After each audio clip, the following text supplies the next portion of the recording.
በውስጥ ንትርክ ያሳለፍናቸው ጊዜዎች በተለያዩ ችግሮች ምክንያት በጦርነቱ ከፍተኛ ቆስል የደረሰበትን ህዝባችን አቶ ጌታቸው ረዳ በሀገሪቱ ተጽዕኖ ፈጣሪ ከሆኑ የፖለቲካው ጎራ ሰዎች በግንባር ቀደምነት ከሚጠቀሱት ውስጥ ይገኛሉ። በሀገራዊ ወቅታዊ ጉዳዮችም ሆነ በሌሎች ርዕሰ ጉዳዮች ላይ በሚሰጧቸው ትንታኔዎች የብዙዎችን ቀልብ የሚስቡም ናቸው።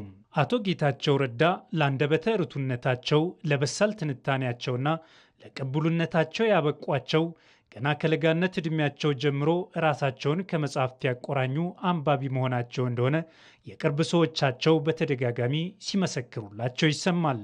ከ1997ቱ ሀገራዊ ምርጫ ወዲህ በኢትዮጵያ ፖለቲካ እየጎሉ የመጡት አቶ ጌታቸው ረዳ የመጀመሪያ ዲግሪያቸውን ከአዲስ አበባ ዩኒቨርሲቲ በሕግ ተመርቀው በመቀሌ ዩኒቨርሲቲ በመምህርነት ሲያገለግሉ ቆይተዋል።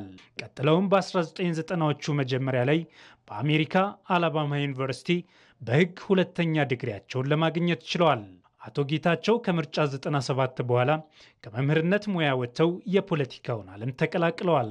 አቶ ኃይለማርያም ደሳለኝ ጠቅላይ ሚኒስትር በነበሩበት ወቅት በውጭ ጉዳይ ሚኒስቴር የፐብሊክ ዲፕሎማሲ ዳይሬክተርና ዋና ዳይሬክተር፣ የመንግስት ኮሚኒኬሽን ጉዳዮች ሚኒስትርና የጠቅላይ ሚኒስትር ኃይለማርያም ደሳለኝ ልዩ አማካሪ በመሆን አገልግለዋል። በሰሜኑ ጦርነት ወቅትም የህወሓትና የክልሉ መንግስት ቃል አቀባይ በመሆን አገልግለዋል። በፕሪቶሪያውና በናይሮቢ በተደረጉት የሰላም ስምምነቶች ላይ ጉልህ ሚናን መጫወት ችለዋል።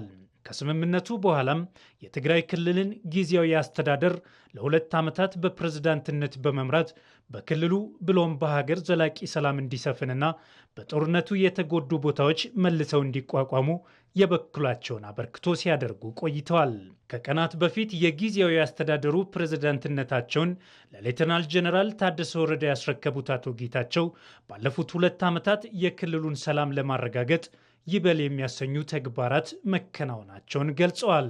ከፌዴራል መንግስት ጋር ከሌላው የዓለም አቀፍ ህብረተሰብ ጋር በቁርኝት እየተናበበን መስራት የሚጠይቁ ከምንም ነገር በላይ ግን ለሰላም ትልቅ ዋጋ ሰጥተን ወደ ኋላ የማንመለስበት ሁኔታ ለመፍጠር የሚያስችለን ነገር የሚያግዙ መሆን እንዳለባቸው ሊሰመርበት ይገባል። በዚህ በትግራይ ክልል ጊዜያዊ አስተዳደር የፕሬዝዳንት ርክክብ ስነ ስርዓት ላይ ንግግር ያደረጉት የኢፌዴሪ ጠቅላይ ሚኒስትር አብይ አህመድ አቶ ጌታቸው ረዳ ለትግራይ ህዝብ ሰላምና መልማት ያላቸውን ቁርጠኝነት አድንቀው በጦርነቱ ወቅት እንደነበራቸው ቁርጠኝነት ለሰላሙም ፈጥነው በመቆማቸው አድናቆታቸውን አቅርበዋል። አቶ ጌታቸው በጸቡ ጊዜ ቆርጠው ለመዋጋት እንደወሰኑት በሰላሙ ጊዜ ቆርጠው ለሰላም መስራታቸው፣ ሁለቱ ቦታ ለመርገጣቸው ቢያንስ የትግራይ ህዝብ ላለፉት 2 ዓመታት እፎይታ እንዲያገኝ ያስቻለ ታላቅ ተግባር ስለሆነ በቀላሉ የሚታይ አይሆንም።